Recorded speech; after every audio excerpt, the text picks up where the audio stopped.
What's on, where, and when. It's the Talk of Nelson. NBS Talk Nelson. At NBS, we believe in banking for life.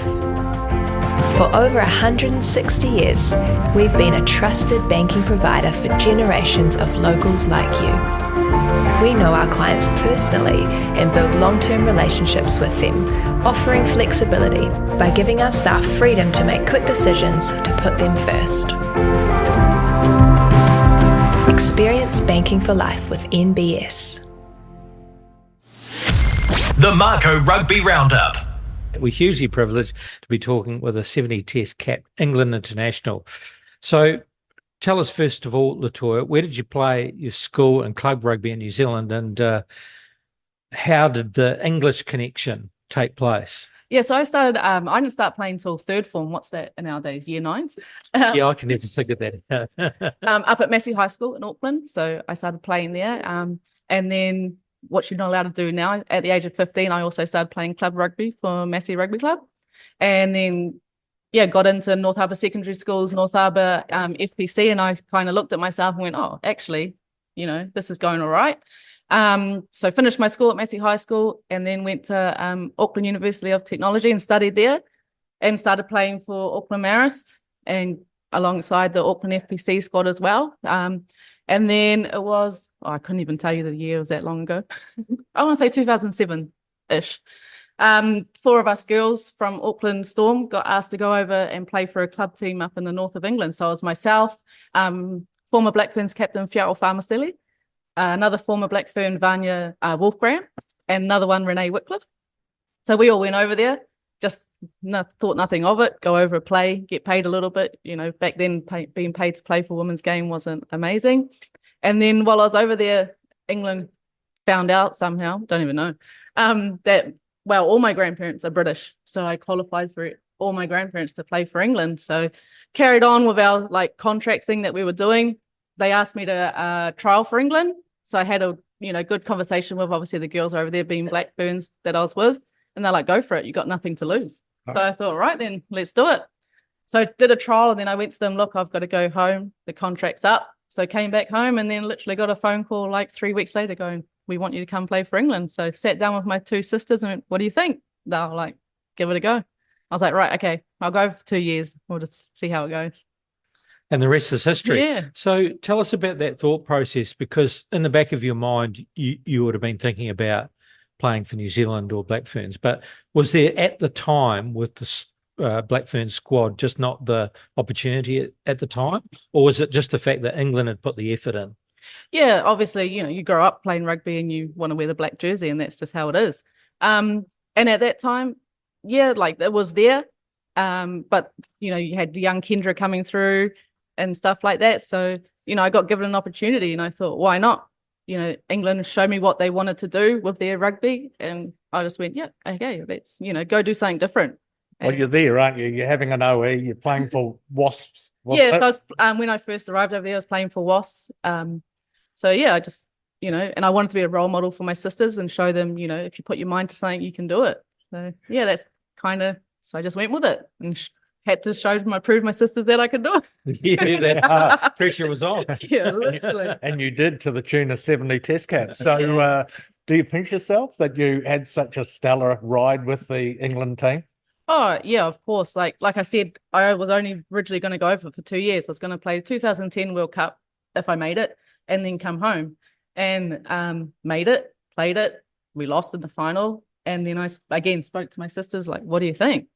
And they're like, well, why not carry on? Just do as much as you can. So, yeah, pinch myself all the time when I see my shirts on the wall at home and my first cap and stuff. And, especially around in the Nelson environment, when people find out about what you've done, you're like, oh yeah, actually, I did do that. So, it's crazy. And, yeah, to go over there thinking, oh, yeah, I'll go for 2 years, that'll be it. And then to end up 70 caps, 3 World Cups, it's like, wow. So yeah, and we were the same when we did our research and found out this. We're going, not often you get to talk to a 70 cap international, is it? So you played for England 2009 to 2017, and you were part of 4 Grand Slam Six Nation wins. we watch the Six Nations and the Grand Slam is the holy grail. So you got 4 of those. And in 2014, you came off the bench in a 21-9 World Cup win against Canada in Paris. So are they your greatest memories in the game? Yeah, they're right up there, aren't they? Like you say, the Six Nations is just next level campaign. Like you go and play Ireland on St. Patrick's Day, and you're just like, wow, it's crazy. Like the crowd's about a meter from you, you're getting absolutely yelled at, Guinness is everywhere. So to win those Grand Slams, it's huge because France, Ireland, all of them are great teams. So it's a very short, sharp campaign, but yeah, to win the Grand Slams, but just to win the Six Nations alone, whether it's a Grand Slam or not, is huge. And the crowds. I mean, the crowds are amazing, aren't they? Yeah. Because, over in Europe, isn't it? Everyone's so loyal to their home nation. So I remember some games over in France warming up, and literally parachuters just drop into the middle of your warm up because it's the French. That's what they want to do. And like another game warming up, just doing passing waves, the marching band goes straight through our warm up. It's just nuts, but that's what it is, and that's how it is. So yeah, it's a great competition to be a part of, the Six Nations. So yeah. But I think in terms of my greatest memories, it would be my first and my last cap. Sounds totally weird, but first cap against New Zealand. My family couldn't be there because I was over in England, but some of my great friends are in the Black Ferns team, so share that with them. And then my last game, finishing in my career playing against New Zealand. Friends are history. Mum and Dad are now there. No, that was in the island, that game, World Cup. So, again, but yeah, those are the best moments. Yeah. Hey, did they get over and watch it? Nah, my family didn't know, but my sisters, whenever we played in New Zealand, they would come watch. So we played Rotorua, Auckland. They came and watched those games, and like to have my nephews on the sidelines and stuff, like that's what I love. Like, yeah. So are you still in touch with any of your English teammates? Well, after I watch this, she'll go, she's the worst at replying. And I do apologize if they are. But yeah, I try to keep in touch with them. When they came over here last, like I caught up with them, and it's just so lovely to see them, because while I was over in England, it was just me, all my family was here. So a lot of those girls became like family, which is very close. So yeah, I am the worst at replying, so I do apologize. But yeah, I try to keep in touch with them, and there's still a couple of them playing, like Natasha Hunt, she's the 9, Emily Scarrett, those kind of girls. So Sarah Hunter, who's now coaching them, like she was my roommate for 8 years. Wow. So yeah, very much need to keep in touch with them more. Yes, I promise you will reply. You're as a halfback, of course, and you've mentioned Kendra Cox-Edge. You must have had some really awesome tussles with her. Yeah. Utmost respect for Ken John and off the field. Like we played against each other a lot of times in a lot of games, and she was always a great player, can kick off both right and left, which was not, in the women's game and stuff. So yeah, and now to be kind of working with her as well, and her new role at New Zealand Rugby and my role at Tasman, it's great. Like, we can share the laughs with each other and, reminisce about how we played and stuff, but also passing on our knowledge to the, future players. So yeah, she's an awesome lady. Just at the time when the England team and you won the Rugby World Cup, England had a dry spell, with the round game, both men's and women's. Yeah. And of course, only once, it'd been a while since the men had won the Rugby World Cup. So there'd been a bit of a drought. So what was that like when you girls won the game, and the reception that you got when you got back home? It was crazy. Not even the reception when we were at home, the reception when we had in France. So we drove off from the final, and we stopped at this random bar, and it was just England supporters. Like the bar was packed. It was kind of like the Turf Hotel here, like supporters out on the road and everything. I was like, oh my God, like it was just insane. And we stayed there for hours, and yeah, just more people kept coming and coming. And then all of a sudden Sky Sports was at our hotel, and we were all just like, what the heck? Sky Sports came back on our flight so they could film everything. We get back to Twickenham, and there's this massive welcoming parade. But yeah, like you say, because it was such a dry spout, women's sport, Rugby World Cup winners, like say the men hadn't won in a while. So it was actually quite a big deal, which we didn't realize because we're in our little cocoon building for a World Cup. You kind of don't see the outside, what's going on. But apparently even building up to that World Cup, with front of papers and stuff like that. So, we'd built momentum, I guess. And then when it happened, everyone just jumped on the bandwagon. Fantastic. Must have been a fantastic experience. Yeah, it was absolutely crazy. Like I remember we flew home, obviously, had our welcome parade at Twickenham Stadium, and me and one of the girls, Kay Wilson, we were absolutely starving because, you know, that parade thing had gone on for ages. Driving home, so we stopped at the McDonald's just by Twickenham Stadium, and they realised who we were, and we got free McDonald's. Oh, bonus. Yeah, so that was pretty crazy. Oh, fantastic. All right. Well, look, now you're the coach of the Tasman Mako FPC team. So, and you've been an assistant in last year under Mel Bosman. So you also did some coaching with the Blues women. And no, it was the Chiefs, wasn't it? Yeah, the Chiefs women. And that's where you met Mel. So part of that, you did some work as a community coach with this in Surrey, Yep. with the RFU. So is that when coaching came on your radar? Is that something that struck with you at the time? Yeah, so back to that coaching stuff with the Chiefs, that was that first ever Super Rugby game against the Blues. It was just a one-off game. So I was, you know, very fortunate to be a part of that, assistant coach. And that was a great experience, you know, bringing the girls into Super Rugby level, showing them. And now look where it is. You know, we're in a full competition. And yeah, when I was doing the community coach in Surrey, that was kind of like England had brought me over and I was like, I need a job. And so, you know, they were like, oh, you know, community rugby coach. And I was like, oh, yeah. And then I was like, actually, you know, I can help here. I can pass on my knowledge that I'm learning at the top of the game into our community game. So yeah, I was like, actually, this is something I really enjoy giving back. So yeah, started getting my coaching badges and yeah, just worked from there. So I went from being a community rugby coach in Surrey. And then when I left there, I was up at Bishop Burton College running the girls rugby academy program there alongside Mike Umanga, Tana Umanga's brother. Oh, wow. He was doing the boys academy. I was doing the girls academy. So it was great. Learned loads. Both became England internationals, didn't you? No, he played for Samoa. His son, Jacob, right. got one cap for England, but now he's eligible for Samoa. So Now, somehow between getting home from England, from Surrey, you ended up in the Taranaki setup. So how did that come about? Yeah, so I always said to my sisters, once I finish playing rugby, I'm coming home. Like I always knew that. So 2017, that was it. I was done after that final. Kind of thought, I need to give back to Mike a little bit here because he's been doing my job while I've been prancing away playing rugby. So stayed working at Bishop Burton for a couple of years. And then I was like, right, I'm coming home. Like my nephews were, 5 and stuff like that. So I just started looking for work and applied for the Taranaki job while I was still over in the UK. And yeah, got it. And my sister's wedding was in March 2020. So I'd already planned to come home and then got this job. So I was like, you know what? It's time. So yeah. Like I said, got that job while I was over in the UK. Obviously, COVID hit just as I got home, so I couldn't start my job for about 5 weeks. Oh, wow. Yeah, and that's how I ended up in Taranaki. It was a job. My brother-in-law's from Taranaki, so he sorted out, where I could move into and everything like that. So yeah, it just kind of worked out, I guess. Yeah. Is there much difference between the club scene and the quality of players in Taranaki versus Tasman? Yeah, while I was in the Taranaki region, like it was building up that club scene because they had like 2.5-ish kind of teams.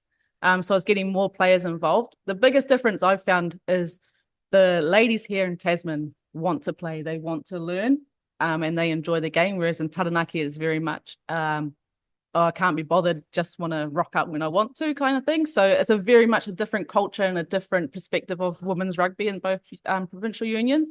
But it's slowly growing in Taranaki, which is good to see. But yeah, I would say in terms of the game, there's a bit more skill and fitness level down in Tasman than what it is. Okay, because we're about 3.5, 4 teams really, aren't we, here in Tasman? So do you think that's enough players to be effectively naming a local Tasman FPC team? To be totally honest with you, no, it's not. And I know that might sound harsh to some people, but that's just the realism of it all. With all our players, I need more. I need front rowers who are scrummaging week in, week out, who are fit at 60 minutes as well, not just running around the field, but pushing in the scrum, lifting in the lineouts, that kind of stuff. So unfortunately, I do have to go out of region, but in the long term of things, wanting to build our club rugby here so I don't have to go out of region is obviously the biggest kind of goal, I would say. Yeah, and there are some things in place that are starting to drive that. You know, there's the Whakatu Girls Rugby Trust who are really driving the school girl and age grade girls game. Yeah. And there are now competitions for schoolgirls to play. So I guess there is that slow burn where numbers hopefully grow at that age group and they filter up to the clubs. Ideally, how many club teams do we need? 6, do you think? Yeah, 6 would be your number. And that's not just 6 teams of 15, that's 6 teams of 25. Yes. But it's how do we keep those girls in our game? So I've brought in lots of younger girls into our high performance space, both here in Nelson and Blenheim, just to show them that there's a pathway here. And also we're giving them those little bits of resources that are going to help them stay in our game, like help them be robust, help them eat well, also help them get that lifestyle balance of work, school and rugby. Very good. So who's going to be joining you on the sideline and the coaching? Yeah, so I'm very lucky. I've gone out and found myself 2 assistant coaches. So I have Seta, who was on your podcast. Seta Salira. Yeah, right. Awesome. He's going to be my backs coach. And Zach Talafo, a 100-man Nelson man. He's our forwards coach. So honestly, like so blessed to have them. The stuff that they can show our girls, well, already on our Monday nights training, just the detail they're going into, and our girls are just loving it. So those 2 bring so much energy, so much knowledge, so much experience that, you know, it's just going to be a wicked to work with them. And what are you hoping to achieve for the 2024 campaign? Yeah, to be honest with you, I'm really nervous about it. You know, obviously Mel and Billy have been with this group of girls for about 8 years prior, so it's taking them on a bit of a new journey as well. So my goal for the girls, and I hope it's their goal too, is we've got to be top 4. There's no quarterfinals this year, so we've got to be top 4. So yeah, ideally if we can obviously get to that final and take it, but I don't want to put my goals too early. But yeah, definitely top 4 for the girls, and at least 3 girls in our Super Rugby setup as well. And that being the case, who are the future stars? I know you probably don't want to put anyone on the spot, but, any exciting players that we should be watching out for? Yeah, well, you would have seen her last year on the wing for us, Liti Solomona, who then went into Mako. So she's transforming into a forward. So we're bringing her in. So she's loving that kind of experience. So she's definitely one to watch. Young Chloe Dixon, our second 5. Again, she was in the Mako wider squad, another one to be looking for. And I'll tell you about a really, really young one. So I've brought her into our HP program. She's still under 18. Her name's Sophie Pemberton, playing for Waimea Old Boys. And to work on that. The way she trains with us, outstanding. Her and Taylor Richards have been outstanding. Yeah, very, very young, but I think in the next 2 or 3 years, you'll see their names coming up in our FPC squad. Mm. Oh, awesome. And do you get Eva Salvera back? Yes, yeah, we do. So, Eva's been away with Fiji. She's contracted with Fiji, which is absolutely great for her first year of rugby and picking up a contract. Yep. Unfortunately, she hasn't made the team for the Oceania. So we are in the works of getting her home to play some rugby, but we will be having her for FPC. That's wonderful. Yeah. Fantastic. All right. Well, look, thank you very much, LaToya, for coming in. It's been an absolute pleasure. And man, where'd you pull this one from, Les? Because who knew? Nothing to do with me. Who knew we were lucky enough to have someone like this involved in the development of our game. So, well, what I'd like to say is there must be community groups out there who are looking for really accomplished speakers who have achieved things, and we can now recommend LaToya Mason. Well, that's right. So, what's your charge out rate for personal appearances? And I'll get used to as my agent, and we can sort it out. free McDonald's by the sound. Oh, not anymore. Not anymore. I don't train enough to eat that.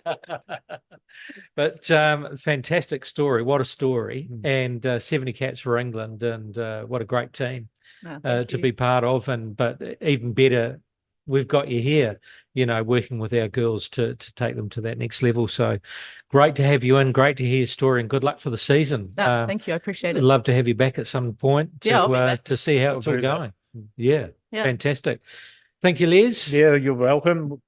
For me too, a pleasure to have a chat to LaToya. I know LaToya to say hello to, but to actually deep dive into what is an amazing career has been wonderful. Thank you. The Mako Rugby Roundup. What's on, where, and when. It's the Talk of Nelson. NBS Talk Nelson.